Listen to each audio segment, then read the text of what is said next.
Madame, monsieur, bonsoir. Un assassinat sur une aire d'autoroute, la compagne de la victime qui, plus tard, avouera avoir commandité le crime. Deux tueurs présumés considérés comme coupables en Belgique, mais jugés et acquittés par un tribunal français. Voilà quelques-uns des ingrédients incroyables d'une histoire qui tourne autour de la mort tragique de Michel Pirot. Michel Pirot, propriétaire de l'Arche de Noé, un bar-restaurant qui, à l'époque, était assidûment fréquenté par plusieurs protagonistes de l'affaire Dutroux. C'est donc entre vérités et mensonges qu'ont navigué Robert Neyss et Jean-Pierre Grombert. Vérités et mensonges, c'est le titre du document qu'il nous propose aujourd'hui.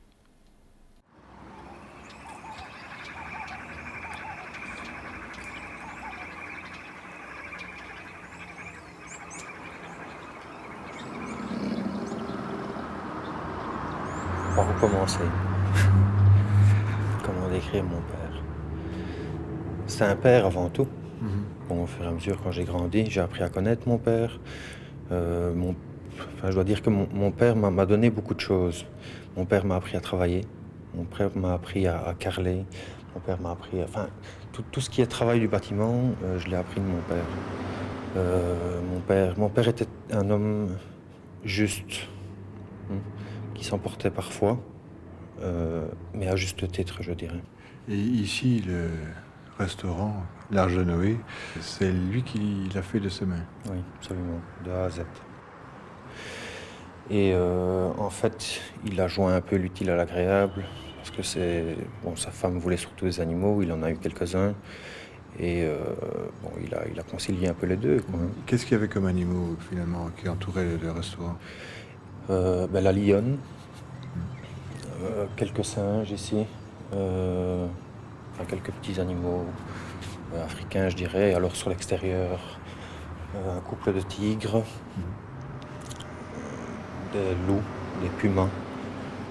Il y avait des poneys, des oiseaux. Est-ce qu'on pouvait voir les fauves dans la cage? Ici, oui, elle sortait et rentrait comme elle voulait. Donc ici, on pouvait voir quoi La comme lionne. La lionne. Oui. Vraiment, on la voyait qui... Oui, elle venait se promener là, le long du grillage. Ouais. Que sont devenus les animaux, vous ne savez pas? Je n'étais pas chez moi au moment où on est venu les chercher, mais je pense qu'on les a mis dans un parc. Vous ne connaissiez J'étais pas... très contente qu'ils soient partis. Vous ne connaissiez pas Véronique Laurent? Personnellement, non. Et à la terrasse, c'est un petit café qui était à côté de l'Arche de Noé, là.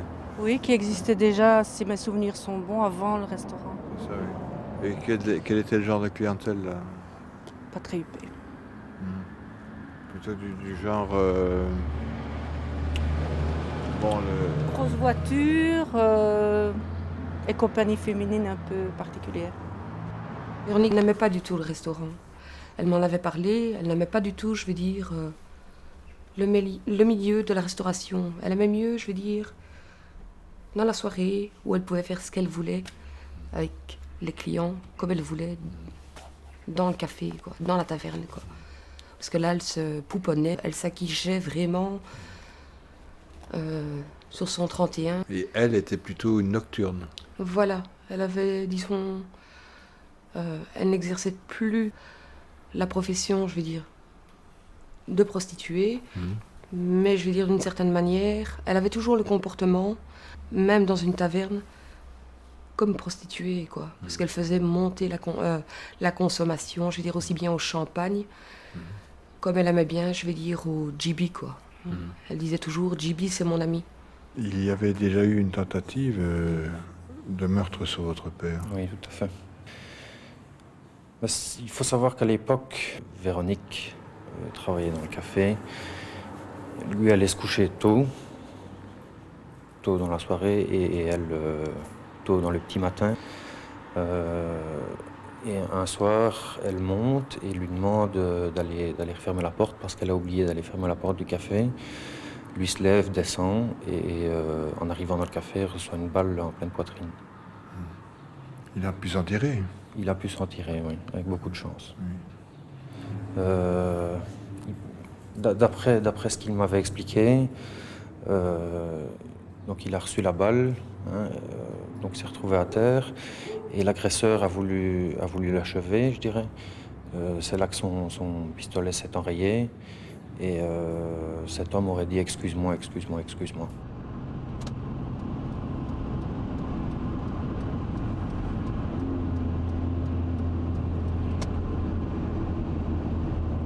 Trois ans plus tard, Michel Pirot, le patron de l'Arche de Noé, n'aura plus la même chance. Dans la nuit du 4 au 5 décembre 1996, en compagnie de son épouse, Véronique Laurent, il quitte son restaurant pour aller acheter de la viande aux abattoirs d'Anderlecht. Vers 3 heures du matin, Véronique Laurent, qui conduisait le véhicule, s'arrête sur cette aire de parking à Lutre. Alors qu'elle s'éloigne un moment, elle entend plusieurs coups de feu. Elle revient précipitamment. Dans la camionnette, Michel Pirot, 50 ans, gît inanimé. Il vient d'être abattu de 2 balles de fusil de chasse tirées en pleine tête.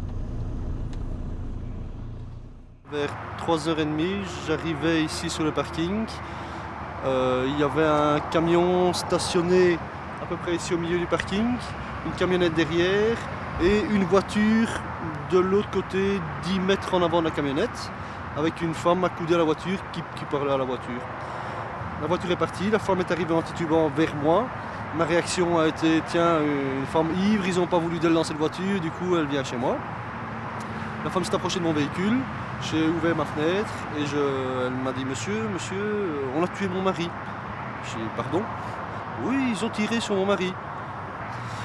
Je me suis rendu à la borne plus loin, j'ai eu la gendarmerie au téléphone à qui j'ai signalé qu'il y avait une dame sur le parking de Lutte qui signalait qu'on avait tué son mari.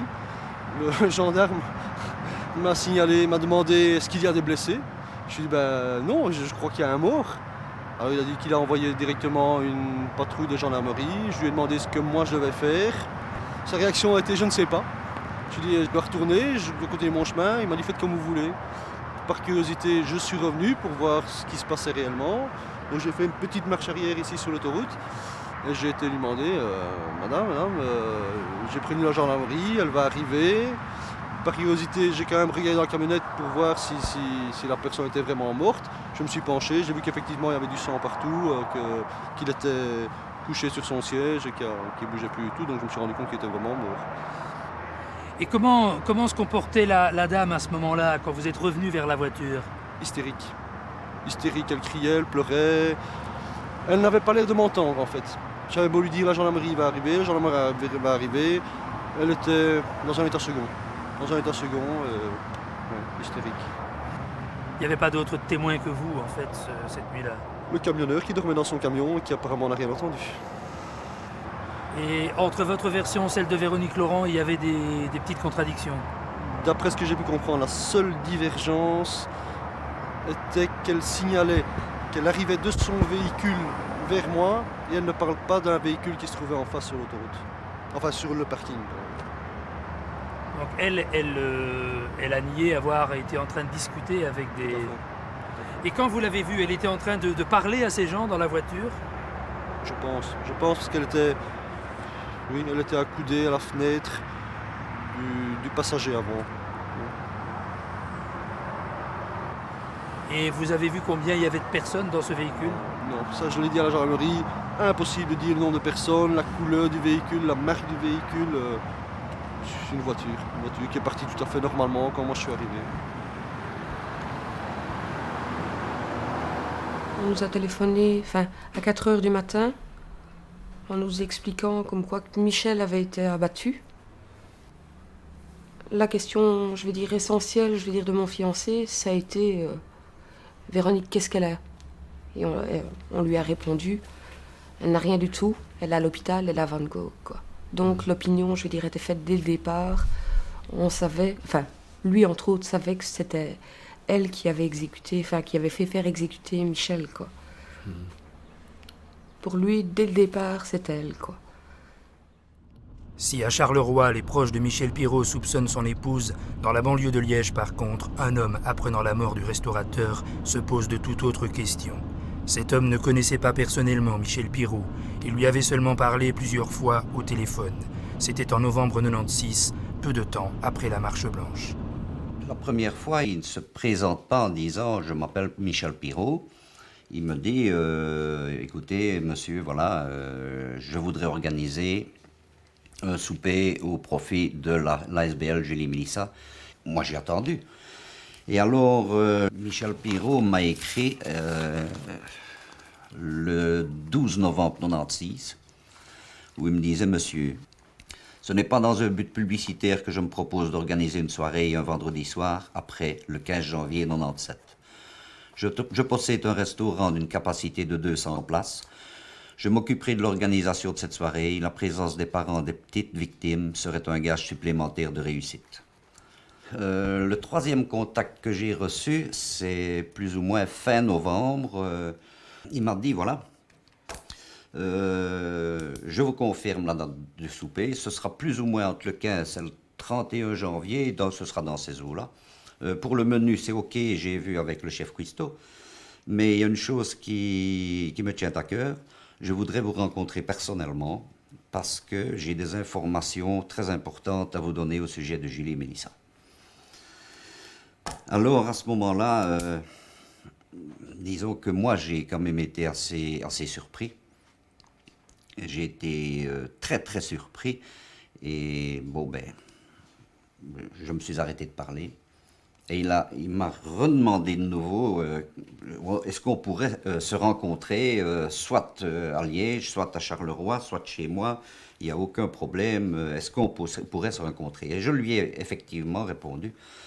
Je dis, écoutez, pour le moment, nous sommes très, très, très engagés sur différentes pistes avec les parents et moi-même sur différentes affaires. Et je lui ai dit, on pourrait se recontacter plus tard, laissez-moi votre numéro de téléphone. Je m'en veux, parce que j'aurais pu avoir des informations au sujet des petites. Bon, ben... Et encore à l'heure actuelle, j'ai des regrets que je n'ai pas, et ça je l'ai toujours dit aux parents, que je n'ai pas réagi, disons, à la fraction de seconde en disant à Michel Pirot, écoutez, demain ou dans une heure, je suis à Charleroi, on se rencontre dans un tel établissement, et encore à l'heure actuelle, j'ai des regrets. Ce sont vos gros chats domestiques, ça? Oui, c'est ça. Comment ça se fait qu'ils sont si gentils? Parce qu'on les a eu tout petits, on les a nourris au biberon. Et ils sont gentils parce qu'on est bien avec eux, quoi. Est-ce qu'ils seraient gentils comme ça avec tout le monde? Bon, ça, je n'ai pas fait l'essai, je ne l'essayerai pas. Mais en principe, ils sont gentils, quoi. Mais tout le monde n'est pas capable de tenir un zoo, hein. Tout le monde n'est pas capable d'avoir autant d'amour pour les enfants, pour les animaux. Et puis ça coûte cher. Moi, je fais ça de mon propre chef. Donc tous les frais ici, je n'ai pas de subside, je n'ai pas de... Il faut avoir les moyens de soigner, subvenir à ça, acheter de la viande, vétérinaire, etc. Et vous avez mis les mesures de sécurité qu'il fallait? Absolument. Je n'avais pas revu cette séquence depuis qu'elle a été tournée en 1995 et en la revoyant maintenant, ça me rappelle vraiment ce qui m'était resté à l'esprit en tournant ce reportage, c'est la grande complicité qu'il y avait entre Michel Pirot et Véronique Laurent et l'amour, aussi bien chez l'un que chez l'autre, l'amour des animaux qui les habitaient. Quel était le problème en fait qui avait motivé ce reportage? En fait, le zoo était installé là tout à fait illégalement et il y avait eu des plaintes du voisinage parce qu'un fauve s'était échappé d'une cage et avait pénétré dans le jardin d'une maison voisine. Et ce zoo était donc là en toute illégalité et il n'y avait pas moyen de le faire fermer. Ben, il faut essayer de comprendre pourquoi. C'est vrai que Pirot avait beaucoup de relations et certainement des relations bien placées. J'ai d'ailleurs été surprise très très peu de temps, 2 mois à peine après avoir fait ce reportage pour dénoncer un zoo installé en toute illégalité, d'être invité à des réunions tout à fait officielles dans ce restaurant et face à mon étonnement, on me répondait que cet endroit était fréquenté par tout le gratin de la ville. Quand vous apprenez que Michel Pirot a été assassiné, comment est-ce que vous réagissez et quelles ont été les réactions dans la région? Mais il n'y en a pas eu énormément à l'époque, hein, parce que bon, il a été assassiné, son épouse était présente, on ne sait pas qui l'avait assassiné, et cette enquête a piétiné, elle a pataugé. C'est une affaire qui était, je dirais, presque oubliée. Au départ, je crois que la toute première fois que Véronique Laurent avait été entendue, elle a été entendue comme l'épouse de la victime. Et elle a menti à ce moment-là simplement en disant mon ménage marchait bien, tout allait bien, etc. Et puis voilà, on ne l'a pas inquiétée. Et le temps a passé, la vie a repris son cours et voilà, elle a rouvert le restaurant, elle a recommencé à travailler. Et je pense qu'à défaut d'autres pistes ou à l'écoute de l'une ou l'autre déclaration d'un témoin du personnel du restaurant, où les langues ont commencé à se délier, on a commencé à dire « ouais mais ils s'entendaient pas si bien que ça », et de temps en temps ils frappaient dessus, etc. Et je pense que la police a dû revoir un petit peu ses hypothèses et envisager, mais pourquoi pas qu'elle soit effectivement à l'origine. Pendant près d'un an, Véronique Laurent gère le bar, le restaurant et le zoo. Mais en novembre 97, elle passe aux aveux. Devant les enquêteurs de la PJ de Charleroi, elle reconnaît qu'elle avait elle-même commandité le crime. Elle précise les mobiles. Son mari, dit-elle, la battait. Il la menaçait aussi de revendre l'Arche de Noé et les animaux. Pour éliminer son époux, la jeune femme raconte qu'elle a fait appel à 2 hommes, 2 Français, résidant à Charleville, dans les Ardennes. Patrick Verdun, le beau-frère de Véronique Laurent, et son ami Thierry Slimane. Selon Véronique Laurent, le soir du crime, Patrick Verdun serait passé au restaurant. Ils se seraient mis d'accord pour tuer Michel Pirot dans la nuit. Les 2 tueurs auraient suivi la camionnette. Par un appel de phare, ils auraient fait comprendre à Véronique Laurent qu'elle devait s'arrêter. C'est Thierry Slimane qui aurait abattu lui-même le patron de l'Arche de Noé. Au moment où Véronique Laurent les accuse, Verdun et Slimane sont tous 2 en prison, en France, pour d'autres faits. Ça m'est tombé dessus, vraiment. Quelle a été votre réaction à ce moment-là?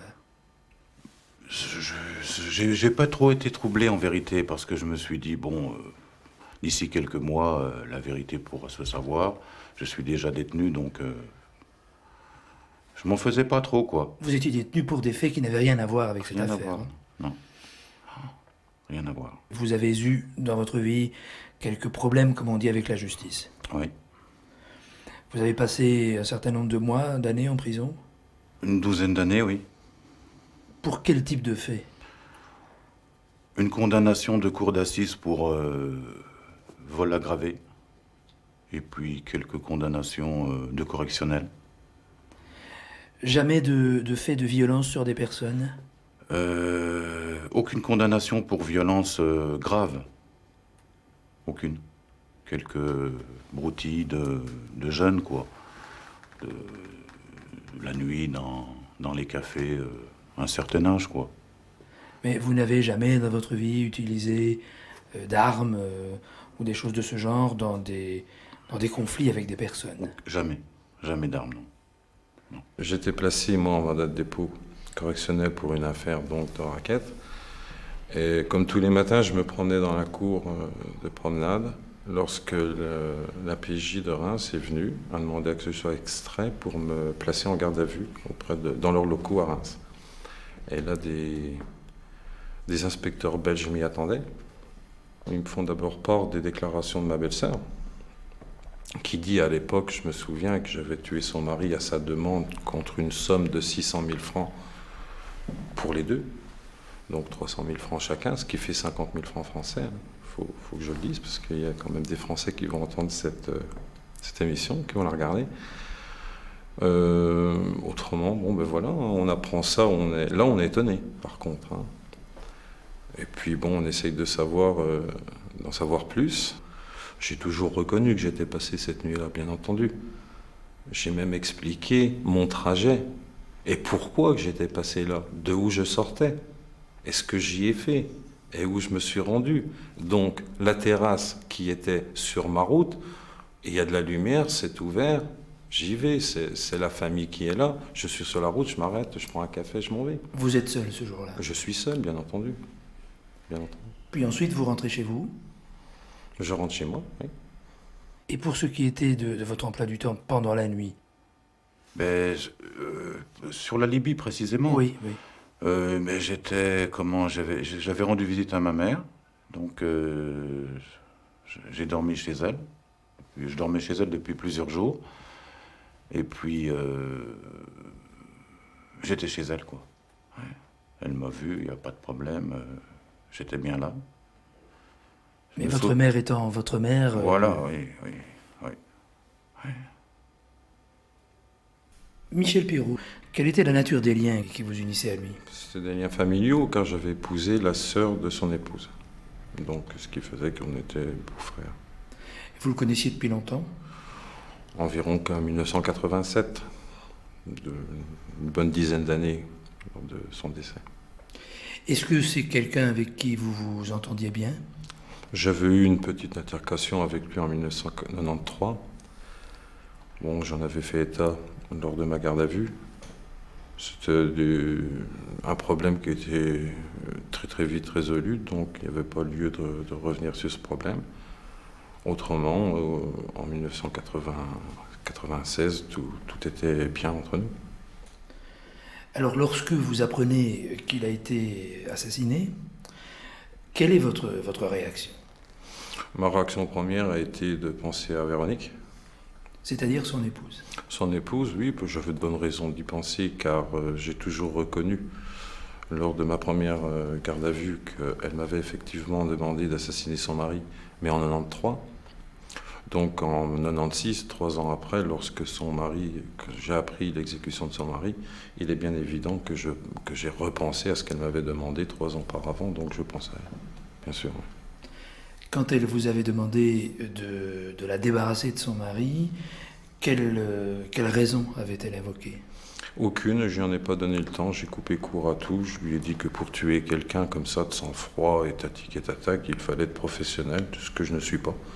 Donc il n'y avait pas état de continuer cette conversation. Je pense qu'elle avait énormément de griefs à l'encontre de son mari et qu'elle en a fait part petit à petit au cours des mois de détention et qu'elle a permis effectivement d'entendre toute une série de personnes témoins de ce que dans le couple, elle avait à plusieurs reprises reçu des coups, qu'il y avait des bagarres dans le ménage, qu'on se disputait beaucoup, qu'il y a eu des violences, qu'elle n'a pas souvent déposé plainte, qu'elle avait beaucoup d'amis qui l'ont d'ailleurs recueillie chez elle avec des bleus, etc. Donc il y avait quand même un climat de violence certain qui se doublait de ce qu'elle appelle, elle, un harcèlement psychologique à l'égard des animaux, sur lesquels elle avait, je pense, reporté le plus gros de son affection, qui étaient ses bébés, comme elle disait, ses fauves, et que Pirot menaçait de temps en temps de liquider, de tuer, de vendre, parce que ça coûtait cher. Voilà. Ça, c'est le climat général, dans lequel elle donnait l'impression d'avoir de bonnes raisons de vouloir se débarrasser de son mari, mais pas nécessairement de vouloir le tuer. Il semble que lorsque la police revient en novembre auprès de Véronique Laurent, elle a déjà les noms de Verdun et Slimane. C'est pas Véronique Laurent qui va les donner. C'est pas Véronique Laurent qui leur a donné. Il faut dire que Verdun et Slimane traînaient quand même assez souvent dans le bar, le restaurant. Ils étaient là assez souvent. Et qu'ils ont dû quand même aussi peut-être attirer l'attention de l'un ou l'autre membre du personnel. Et qu'on a parlé d'eux à la police, c'est que la police, quand elle est venue chez Véronique Laurent en disant « et ces deux-là », et Véronique Laurent a dit « oui, c'est vrai que j'ai parlé à Verdun du fait que j'en avais marre de Pirot et que j'avais parfois envie qu'il disparaisse ».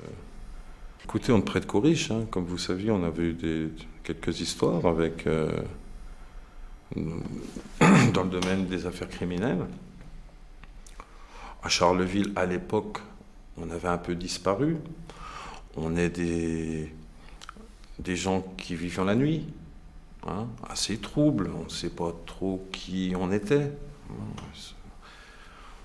Bon, voilà, notre nom est arrivé, je ne sais pas comment. Vous pensez que pour la police belge, vous faisiez des coupables idéaux? Oui, bah oui. Moi, cabaretier, Thierry Slimane sans emploi, hein, le milieu de la prostitution, des bars, Michel Pirot des bars, Verdun beau-frère. Oui. Si Patrick Verdun est, comme on le dit, quelqu'un qui appartient à un milieu criminel et qui se voit chargé de liquider son beau-frère, je suis persuadé qu'il aurait eu un alibi extrêmement vérifiable et extrêmement précis. En fait, il est arrêté longtemps après et il reconstitue à ce moment-là ce qui s'est passé pour lui cette nuit-là et vient donner un emploi du temps qui n'est pas un alibi.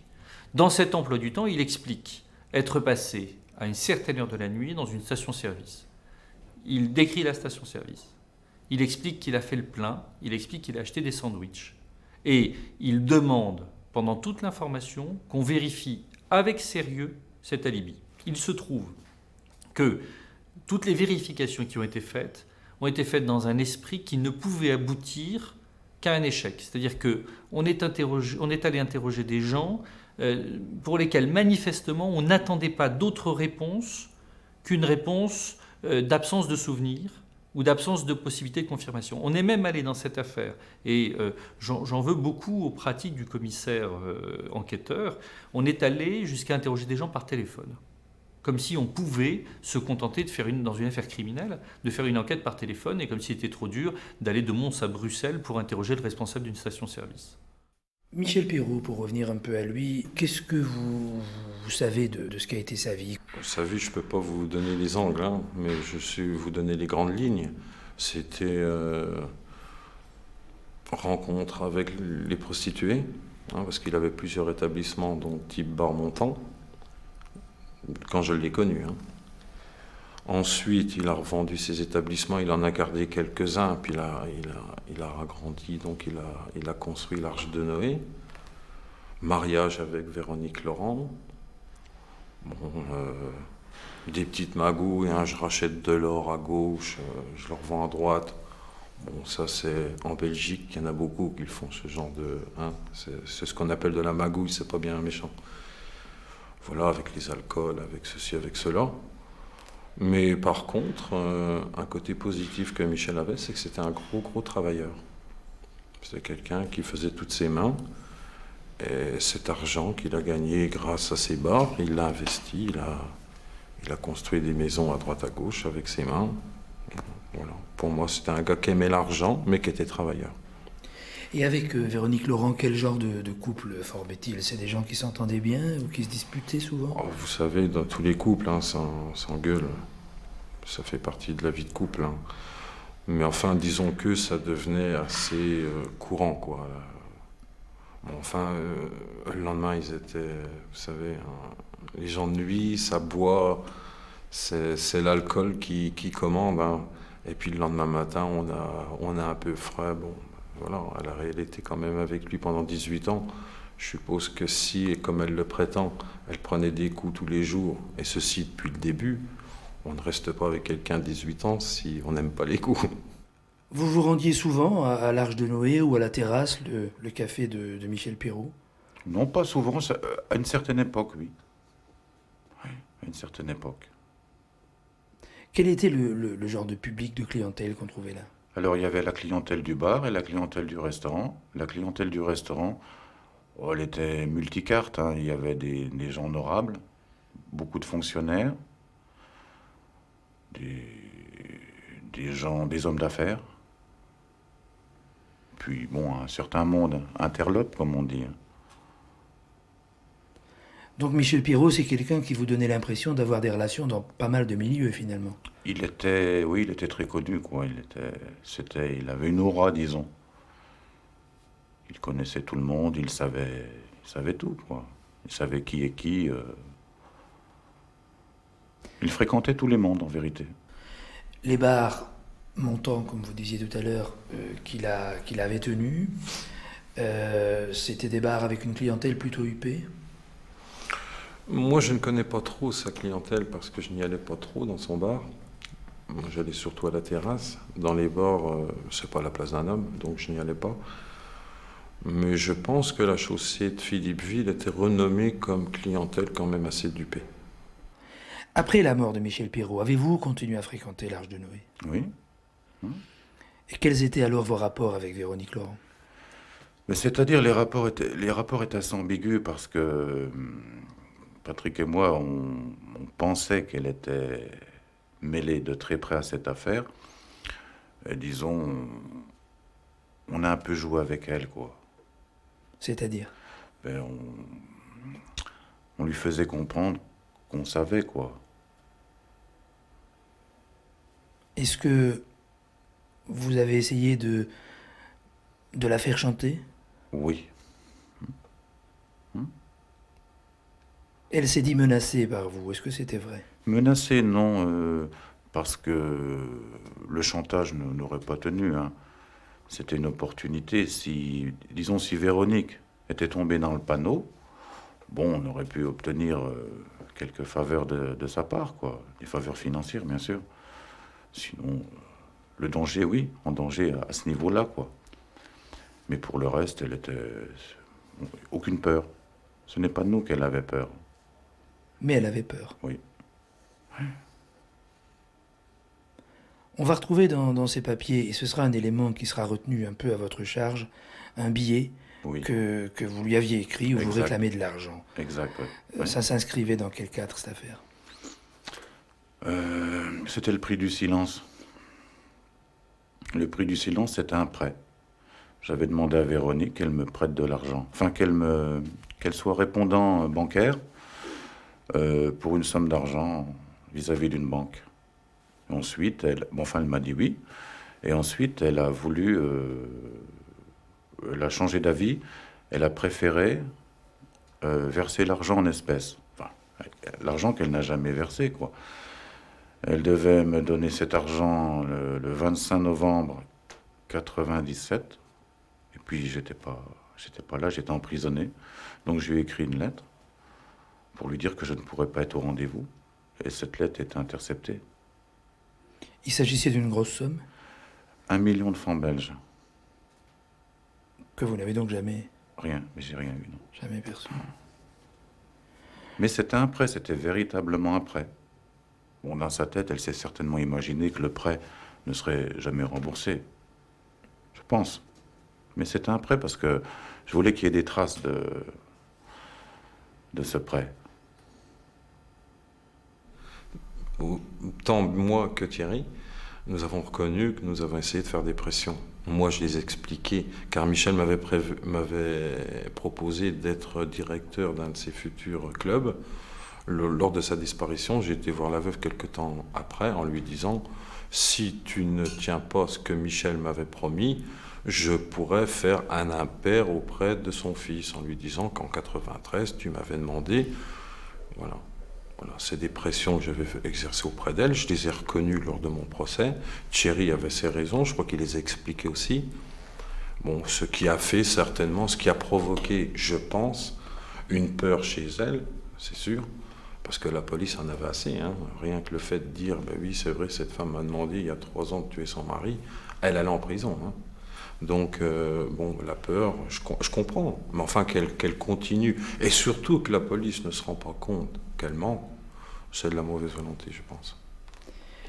Est-ce que vous essayez d'obtenir quoi d'elle à ce moment-là? De l'argent? Ah non, moi je viens de vous le dire. Oui. Qu'elle respecte ce que son mari m'avait promis. C'est tout. Le 12 mai 1999, le procès de Véronique Laurent s'ouvre devant la cour d'assises de Mons. Elle est seule au banc des accusés. Thierry Slimane et Patrick Verdun sont restés en prison. La justice française n'extrade pas ses nationaux. Elle n'a pas non plus souhaité qu'ils soient entendus en qualité de témoins. Mais la surprise dès le début du procès vient de la présence dans la salle des parents de Julie et Mélissa, accompagnés de leur avocat. Ils viennent se constituer partie civile. L'assassinat de Michel Pirot les a, estime-t-il, privés d'un témoin, peut-être important. On apprend alors qu'il y a eu en fait 2 enquêtes sur la mort de Michel Pirot. La première à Charleroi, la seconde à Neufchâteau, dans le cadre du dossier du Trou. Disons que Michel Pirot avait eu un contact avec Roland Lejeune, disant qu'il avait des informations à nous communiquer concernant Julie et Mélissa. D'autre part, on savait qu'il y avait une instruction ouverte parallèlement à Neufchâteau. Se constituer partie civile, c'était aussi une manière d'avoir accès au dossier, de pouvoir contrôler, en tout cas de lire nous-mêmes le dossier, de pouvoir contrôler si il y avait des témoignages, ce qui s'est confirmé. Donc il y avait bien 7-8 personnes qui confirmaient que Michel Pirot avait des informations concernant Julie et Mélissa. Selon plusieurs témoins, Michel Pirot s'apprêtait donc à livrer des informations concernant Julie et Mélissa. La Cour décide d'en débattre dans le cadre du procès de Véronique Laurent. On entend les témoins. Certains confirment l'hypothèse des révélations, d'autres la démentent. La piste est finalement écartée. Au bout de 3 jours de débat, le jury retient l'hypothèse du crime commandité par Véronique Laurent, elle seule et pour des raisons personnelles. Il la déclare coupable avec quelques circonstances atténuantes. Elle est condamnée à 15 ans de prison. Qu'est-ce que la famille de Michel Pirot a pu obtenir au terme d'un procès comme celui-là? Mais quand je leur ai écrit à l'issue du procès de la cour d'assises, j'ai dit, voilà, la mémoire de votre père était respectée et son honneur et sa dignité. Je pense qu'on ne peut faire un processus de deuil, dans ce cas-ci notamment, que quand, comme on dit, justice est faite, au sens qu'on peut donner à ce terme, puisque celle, selon les jurés, qui a commandité la mort de leur père était condamnée. Ça, c'était la symbolique qu'ils en espéraient. C'est que, vous savez, quand quelqu'un décède dans des circonstances comme celle-là, ou bien, comme on dit au sens sartrien, c'est un salaud qui meurt et de toute façon il reste un homme et un père pour quelqu'un, ou bien c'est un homme qui ne méritait pas de mourir, et dans ce cas-ci, justice a été faite dans ce sens qu'on n'a accordé aucune excuse à celle qui avait commandité. Aucune. On a essayé de convaincre le jury que de réelle intention homicide, elle n'en avait pas eu et qu'elle avait été dépassée un petit peu par les paroles qu'elle avait tenues et par l'attitude de Verdun et Slimane qui, avaient peut-être d'autres raisons pour descendre Pirot qu'elle ne connaissait pas vraiment. Et puis, on a plaidé à titre subsidiaire la provocation en disant que si le jury estimait effectivement que elle l'avait tué, eh bien, elle avait en tous les cas l'excuse des coups qu'elle avait reçus, des cruautés qu'il avait manifestées à l'égard de ses animaux, etc. Et là, le jury a répondu oui à la première question, quant à l'homicide volontaire, et a répondu non sur les questions de la provocation. Voilà. Alors ça veut dire que pour le jury, les raisons qui auraient pu pousser Véronique Laurent à faire tuer son mari, c'était lesquelles? Ah, ça, vous savez que l'âme du jury est insondable et que donc c'est en son âme et conscience que le jury répond avec les éléments qu'il y avait à l'audience, et les éléments de l'audience étaient assez curieux parce que les seuls qui auraient été intéressants c'eût été de nous amener Verdun et Slimane. Ceux-là, on ne nous les a pas amenés. En revanche, c'est le jour de l'ouverture de la session de cour d'assises qu'on a vu arriver Maître Issel avec son hypothèse que Michel Pirot aurait été descendu, je ne sais pas par qui, peut-être à l'instigation de Madame Laurent, mais sans en être certain, pour des mobiles. Alors là, on arrive encore à d'autres mobiles qui ne sont pas apparus en tous les cas, et qui ne pouvaient pas l'être, parce qu'on n'avait pas enquêté là-dessus. Je ne pense pas qu'il faille refaire éternellement les procès qui ont été jugés par les cours d'assises, et pas seulement d'ailleurs par les cours d'assises. Cela signifie que l'instance compétente, parfois c'est le tribunal correctionnel, parfois c'est la cour d'assises, que l'instance compétente a déterminé, a dégagé une vérité judiciaire. Et je crois que sans vouloir refaire ce procès, l'on peut dire en l'espèce que tout le monde peut avoir ses apaisements et que cette vérité judiciaire correspond à la réalité. Elle correspond d'ailleurs aux déclarations de l'intéressée elle-même, qui d'un bout à l'autre, non pas de l'instruction, mais à partir d'un certain moment, a fait ses aveux, a fait des aveux circonstanciés, qui se sont trouvés par la suite confirmés par un certain nombre d'autres éléments, des éléments matériels, d'autres éléments aussi qui tenaient dans les témoignages d'autres personnes, auprès desquelles elle s'était ouverte déjà, avant de passer aux aveux de sa culpabilité, de son implication dans l'assassinat pour lequel elle a été condamnée par la suite. Michel Pirot avait, semble-t-il, l'intention de transmettre des informations aux parents de Julie et Mélissa. C'est une piste nouvelle à laquelle vous allez être confrontés lors du procès. C'est une situation qui n'est pas fréquente. La situation n'est pas fréquente, mais elle n'est pas totalement inattendue dans le cas d'espèce, puisqu'il faut quand même savoir que c'est une piste qui avait été dégagée déjà à un moment de leur enquête par les enquêteurs eux-mêmes, par les policiers de la brigade judiciaire de Charleroi, et que c'est une piste qui avait été abordée, qui avait été poursuivie et qui n'avait pas abouti sur des résultats concrets, probants, qui auraient permis de poursuivre les investigations dans ce sens. Le patron de l'Arche de Noé est mort, emportant avec lui ses secrets. De quoi avait-il pu être le témoin ou le confident dans l'un de ses bars ou dans son restaurant, alors que Julie et Mélissa étaient séquestrées pas loin de là, à quelques kilomètres à peine, chez Marc Dutroux? Pour la PJ de Charleroi, rien ne permet d'affirmer que Michel Pirot ait jamais su quelque chose. Mais à Neufchâteau, par contre, certains enquêteurs en restent persuadés. Ils ont entendu des témoins, effectué divers constats, et les résultats sont troublants. Même si le dossier de Neufchâteau ne livre aucune preuve formelle, il n'en pose pas moins question. Est-ce que Pirot savait des choses ou pas? Moi, je suis convaincu que oui, ne fût-ce que par la situation géographique de son établissement, par son passé, par sa clientèle, par tout ce qui part de la terrasse. Et il n'y a que par le milieu, je vais dire, qu'on pourrait avoir des vraies informations sur une criminalité aussi hard. Il y a ceux qui disent que tout ça, c'est des fantasmes, que Pirot, ses révélations, c'était du vent, et que vous courez sur des pistes qui ne peuvent conduire qu'à des impasses. Vous répondez quoi? Je pense que c'est des gens qui n'ont pas accès intégral au dossier et qui ne prennent pas la peine de lire les dossiers. Parce que, bon, dans les dossiers, c'est des pièces judiciaires, c'est des auditions de personnes. Évidemment, dans un PV, on ne peut pas dire que tout est exact à 100%, mais c'est la lecture de tous les PV qui donne des convictions ou qui font naître des points d'ombre sur lesquels il faut travailler. Bon, maintenant, c'est vrai que le reste, c'est la justice, c'est les membres de la police qui doivent éclairer tous ces points d'ombre et amener, se rapprocher en tout cas le plus près de la vérité. Mais moi, je dis qu'il y a largement assez d'éléments dans le dossier pour affirmer que cette histoire n'est pas claire. Si, encore aujourd'hui, donc au moment où je vous parle, l'enquête continue à Neufchâteau, c'est qu'il y a quand même des éléments assez forts pour qu'on y travaille. J'ai eu la visite de la brigade de Neufchâteau, donc qui enquête sur l'affaire Dutroux, qui sont venus m'entendre comme témoin dans le cadre de cette affaire, voir si je connaissais, bien entendu, quelles étaient ces soi-disant révélations. J'ai eu exactement cette question. Et ces personnes m'ont posé, bien sûr, des questions Ils m'ont montré des photos. J'ai reconnu certains visages que j'avais déjà vus à la terrasse, et peut-être à l'Arche de Noé, je ne me souviens plus, mais enfin dans l'établissement de Michel. Mais ces gens, je ne saurais pas mettre de nom dessus, car comme vous le savez, dans des enquêtes criminelles, on présente des visages sans dire qui ils sont. On doit juste reconnaître ou pas reconnaître.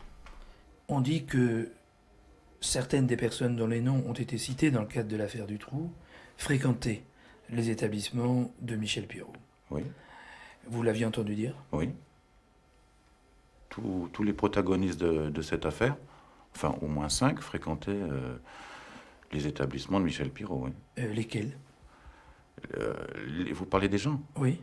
Ben, les plus connus, ceux qui ont défrayé la chronique, quoi, les 5 plus célèbres, quoi, disons, plus connus. Dutroux, Nioul, oui. Weinstein, oui. Gérard Pinon.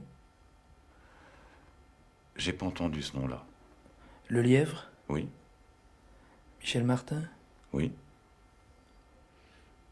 L'inspecteur Zico, oui.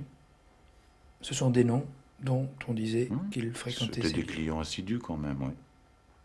L'enquête a révélé qu'il y avait plusieurs cités inculpées de Neufchâteau, notamment on retrouvait Nioul, Weinstein, Dutroux, Diakos-Stavrianos et d'autres encore qui ont été cités. Donc on était bien dans le milieu, dans ce même milieu qui était responsable aussi des enlèvements et d'autres trafics évidemment. On est dans le milieu polycriminel de Charleroi, en plein dedans. Pour revenir à la victime, à Michel Pirot, parce qu'évidemment on se pose la question de savoir si c'est un homme qui avait effectivement des informations à donner, si c'est plausible de croire qu'il pouvait donner des informations. Ah oui, je pense que c'est tout à fait plausible de le penser, d'abord par son activité, bien sûr, qui touche à la prostitution et au monde de la nuit à Charleroi, et puis ensuite par les gens qu'il fréquentait, qui étaient sans doute de tous bords, mais il avait par exemple parmi ses plus grands amis un des gros bonnets du milieu de la nuit de Charleroi, propriétaire de plusieurs boîtes de nuit, qui a lui aussi des amitiés bien placées. et qui était un ami proche de Michel Pirot et de Véronique Laurent. C'est d'ailleurs des amitiés particulières entre eux, suivant certains témoignages qui ont été faits au procès de Mons d'ailleurs. Et ce monsieur d'ailleurs était présent pendant le reportage que j'ai tourné en 1995. C'est dire s'il était vraiment proche de Michel Pirot, parce qu'il s'intéressait et il voulait connaître l'objet du reportage que je faisais sur ce zoo. Et ce monsieur, son nom est-il cité dans le cadre du dossier du trou? Oui, il est cité également, donc en tant que propriétaire de boîte de nuit, parce qu'il y a un témoignage qui fait état de la présence de Julie ou de Mélissa dans une boîte de nuit qui s'appelle le Carré Blanc à Charleroi. Et cet épisode d'ailleurs a fait l'objet de discussions, dirons-nous, entre le juge d'instruction Langlois, qui n'estimait pas utile d'investiguer sur cette piste, et le procureur Michel Bourlet, qui lui voulait qu'on aille voir ce qu'il y avait de ce côté-là. Ce témoignage donc de cette dame qui prétendait que Julie ou Mélissa se trouvaient dans ce bar, ou étaient passées par ce bar, n'a pas été vérifié? Non, n'a pas été vérifié. Ainsi que 2 ou 3 autres déclarations qui figurent dans le dossier de Neuchâteau concernant ce monsieur. Quel type de déclaration?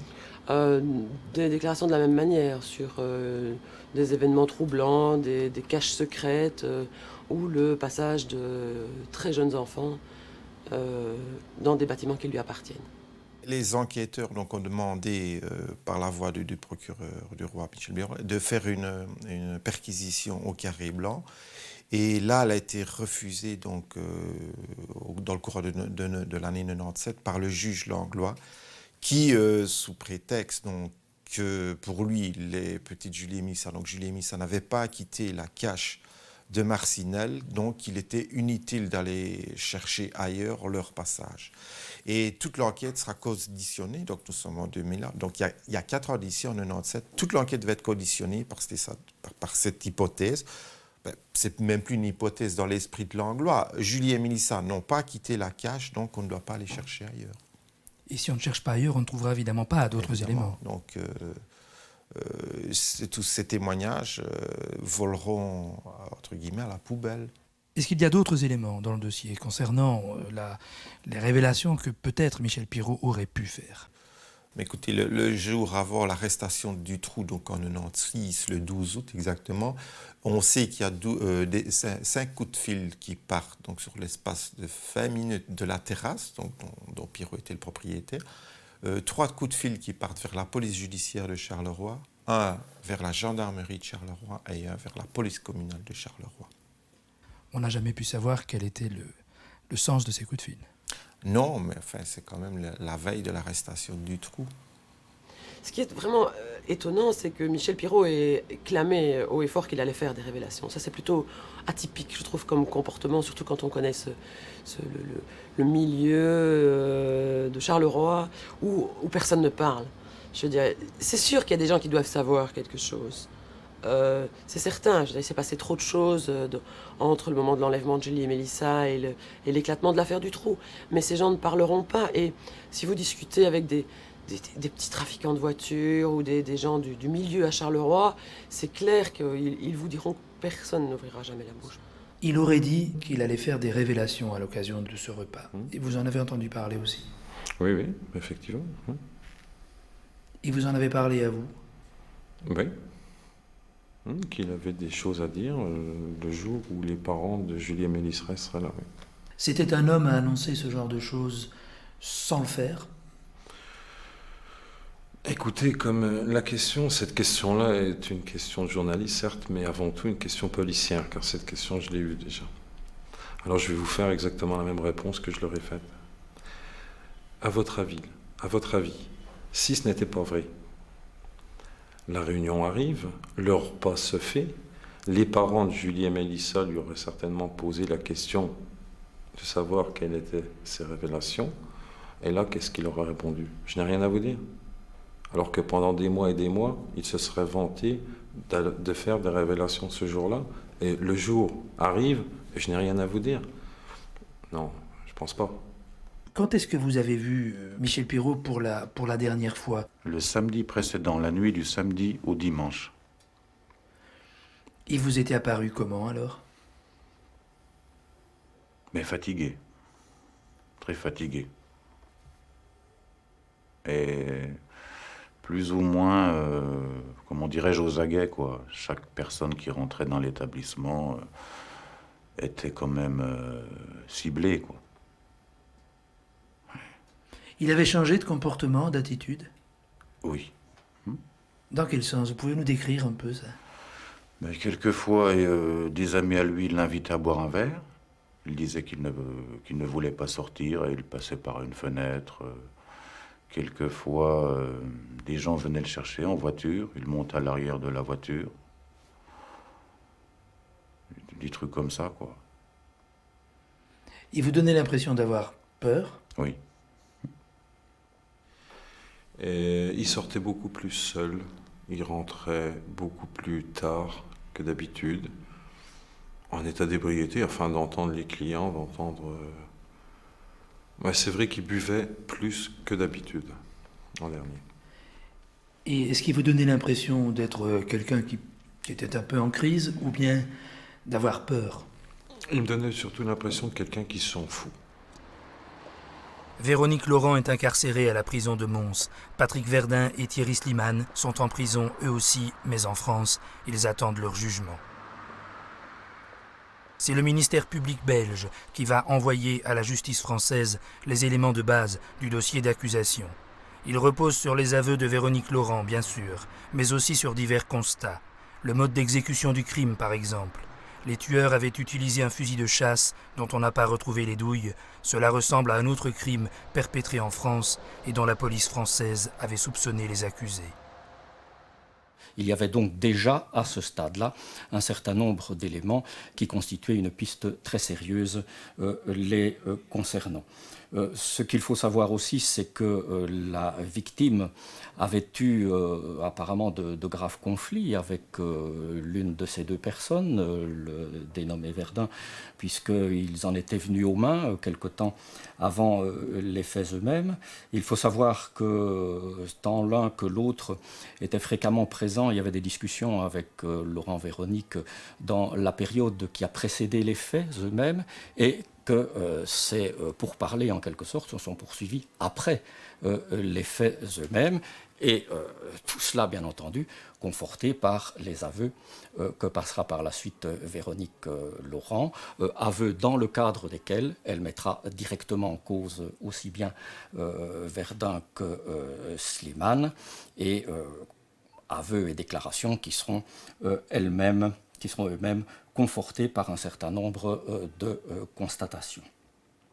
Ce qu'il faut dire aussi, c'est qu'après les faits eux-mêmes, un certain nombre d'autres éléments ont été recueillis qui tendaient à conforter la thèse de la culpabilité de Verdun et Slimane. Et parmi ceux-là, l'on peut citer une correspondance adressée par Slimane à Laurent Véronique, dans laquelle il est question de dédommagement ou de sommes qui seraient dues à l'intéressé par Laurent Véronique.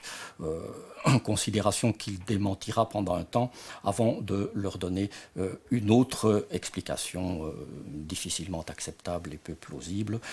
Il apparaît donc qu'étaient confortées par là également les déclarations de Laurent Véronique selon lesquelles il s'agissait véritablement d'un marché entre elle et ces deux personnes qu'elle accusait d'être les exécutants. C'est tout cet ensemble de faits qu'on peut appeler des présomptions, en l'occurrence? C'est ce qu'on peut appeler des présomptions, et vous savez que l'on peut se forger une conviction sur la base de présomptions suffisamment précises et concordantes. Et l'on pouvait estimer, nous a-t-il semblé que c'était le cas en l'espèce, mais encore une fois, il ne nous appartenait pas d'en juger, c'était aux autorités françaises auxquelles il appartenait d'en décider in fine. C'est à Charleville-Mézières, devant la cour d'assises des Ardennes, que Patrick Verdun et Thierry Slimane vont comparaître en avril 2001. La justice française n'a pas cru bon de prévenir la famille Pirot et son avocat. Gino Rousseau et Maîtrissel, par contre, sont présents. Véronique Laurent est entendue en qualité de témoin, et aussi les enquêteurs belges. Leur déposition est d'emblée prise sous le feu des arguments de la défense. Le commissaire Letem est venu nous expliquer que l'affaire du Trou avait en Belgique déchaîné une espèce de folie qui faisait que tout le monde reliait tout à cette affaire-là. que plus personne n'était de confiance, que les enquêteurs étaient remis en cause, et il nous a expliqué qu'il ne faut pas prendre au sérieux les auditions qui ont été données aux gendarmes de Neufchâteau dans le cadre de cette affaire. Enfin, bon sang, une chose qui n'était pas possible, on peut douter d'une audition, mais on ne peut pas cacher une audition. Quand la même personne, interrogée 2 fois, dit des choses différentes, il faut, en tous les cas, quand on juge 2 hommes pour un crime, il faut nécessairement qu'on puisse le savoir. Je pense qu'avant même les aveux de Véronique Laurent, les enquêteurs belges avaient leur scénario. Et on l'a démontré d'ailleurs au procès.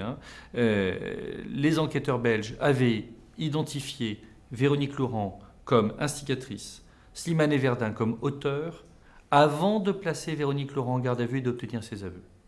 Elle n'a fait que confirmer un scénario dont ils avaient la conviction pratiquement du départ.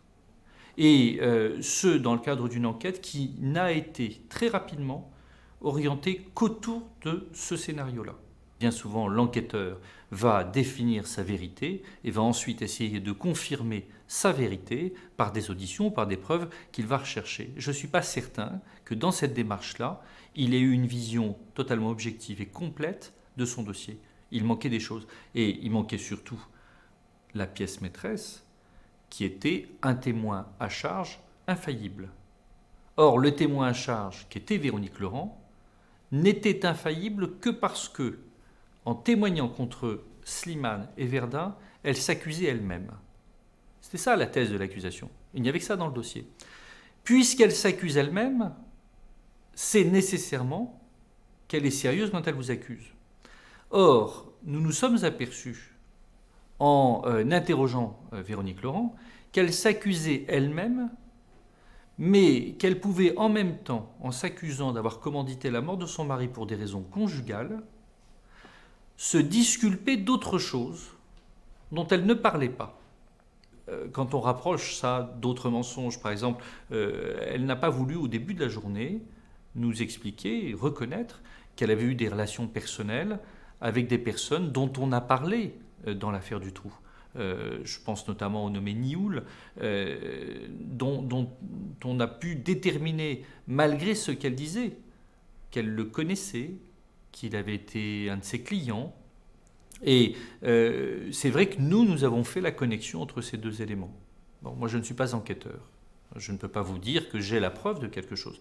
J'ai la preuve, en tous les cas, qu'elle n'a pas dit la même chose à 10h du matin et à midi. Et entre 10h et midi, la différence, c'est que j'avais pu récupérer un article d'un journal belge qui faisait mention de ces relations, qu'elle avait nié le matin et qu'elle a dû reconnaître à midi. Donc c'est vrai que ces mensonges-là sont des mensonges qui vont faire que la pièce maîtresse, Véronique Laurent, est une pièce qui s'effrite le 2e jour du procès. Tout ce qui nous étonnait dans les imprécisions, dans les contresens, dans les mensonges, petits ou gros, de ces dépositions, est devenu beaucoup plus éclatant quand, à la dernière question qui lui a été posée, à la fin de son interrogatoire, il lui a été dit « Bon, vous accusez 2 hommes, êtes-vous sûr, véritablement sûr, qu'ils sont coupables ?» Et je crois que le président a rajouté « Si ça n'est pas eux, vous pouvez le dire. » Et elle n'a pas vraiment répondu. Elle a répondu entre ses dents « Je ne veux pas d'un autre procès d'assises. » Ce propos-là ne pouvait avoir qu'une signification. En tous les cas, c'est l'avis de l'avocat de la défense. Et la signification, c'était « Si je dis la vérité, alors que ce soit cette vérité-là, une vérité plus complète, ou que c'en soit une autre, si je dis la vérité, je vais subir un 2e procès d'assises. » De quel procès peut-il s'agir ? Au bout de 3 jours de débat, c'est la surprise. À la question rituelle « Les accusés sont-ils coupables ?», le jury répond par la négative. Pour Patrick Verdun et Thierry Slimane, c'est l'acquittement et bientôt la libération. Pourquoi en France va-t-on acquitter Verdun et Slimane et en Belgique va-t-on condamner Véronique Laurent ? En Belgique, on la condamne parce qu'elle avoue. En France, on ne les condamne pas parce qu'ils n'avouent pas et qu'il n'existe pas de preuve qu'ils l'aient fait. Ça, c'est la vérité basique.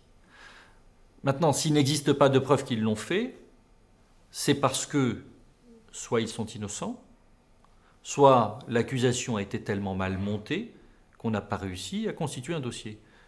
J'ai misé, moi, en tant que défenseur, sur le fait qu'ils étaient innocents et j'assume ce choix.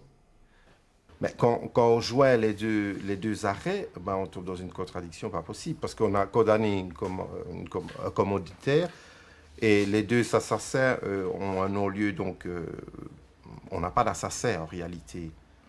On n'a pas d'assassin, donc on a un gros vide. Donc théoriquement, cette enquête, il faudra qu'on pose la question. Cette enquête n'est pas terminée, puisqu'on n'a pas les assassins. Faut-il reprendre l'enquête du fait que l'on pourrait imaginer, et entendons-nous bien, nous discutons ici de manière théorique, que l'on pourrait imaginer que d'autres personnes encore soient impliquées dans ces faits, soient les véritables exécutants de l'assassinat commandité par Véronique Laurent. On peut l'imaginer. Mais pour pouvoir le faire, il faut évidemment des éléments qui permettent de le faire. Il n'y a aucun obstacle juridiquement parlant, mais encore faut-il pratiquement disposer des éléments qui conduiront à une nouvelle piste et qui permettront d'explorer cette piste. Et pour l'instant, je dois vous avouer que ces éléments-là, nous n'en disposons pas, puisque toutes les pistes possibles et imaginables avaient en réalité déjà été explorées. Il y a peut-être une vérité judiciaire qui ne correspond pas à la réalité en France. C'est en tout cas une conviction que certains ont et sur laquelle il ne m'appartient pas de me prononcer. Il y a peut-être une autre solution à ce problème, à cette question que pose en fin de compte l'acquittement prononcé par la cour d'assises de Charleville-Mézières. Mais encore une fois, c'est sur pièce qu'il faut juger et en fonction d'éléments concrets nouveaux que ferait éventuellement apparaître cette procédure, et j'en doute pour ma part, je vous l'avoue, ou bien que ferait apparaître d'autres éléments à venir issus d'autres procédures. Le verdict pour vous, c'est quand même un soulagement. Ah oui, là oui. Ouais. Vous avez été libéré quand? Le vendredi 13 avril de cette année, 2001. La question que j'aurais aimé que vous me posiez, c'est comment j'ai traversé ces 3 ans et demi d'incarcération. Parce que j'ai perdu beaucoup de choses. J'ai perdu ma fille, j'ai perdu ma femme, j'ai perdu ma famille. Aujourd'hui, il me reste ma mère, ma sœur. Ça, elle ne saura jamais me le rendre.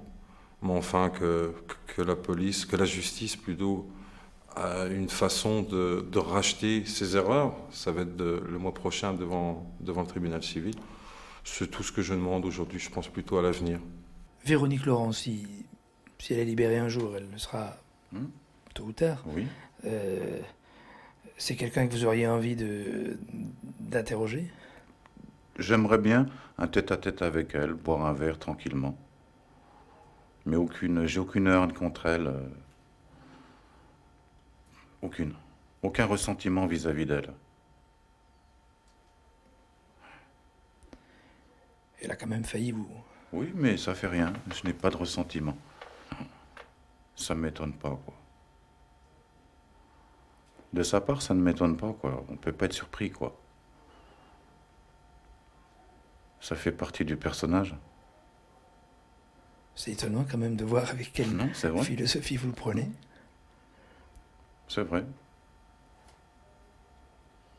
Est-ce qu'aujourd'hui vous pouvez encore aller en Belgique? Il n'y a pas de problème de ce côté pour vous? Non, parce que l'explication elle est très simple. C'est que la justice belge a porté plainte contre moi du fait des révélations de Madame Laurent. Donc ce qui fait que le dossier est totalement français. Et vu que la cour d'assises a rendu un acquittement, je peux me rendre en Belgique sans difficulté. Au niveau pénal, il n'y a aucun problème, je peux y aller, je suis un citoyen européen. Ça vous arrive parfois? Je préfère ne pas répondre. Voilà, je voudrais ajouter un mot à propos de notre émission du mois dernier, celle consacrée à la mort de la petite Margot au CHR de Liège après une nuit de souffrance.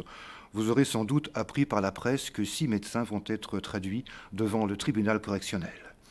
Le mois prochain, dans Faits divers, un autre mystère. En juin 1992, on retrouve une jeune femme gravement blessée sous un pont d'autoroute près de Liège. 9 ans plus tard, la justice prononce un non-lieu et cette victime, aujourd'hui, s'élève avec violence contre l'idée que l'on puisse maintenant, 9 ans après, parler d'une tentative de suicide. Je vous souhaite de passer une excellente fin de soirée. Au mois prochain. Au revoir à tous.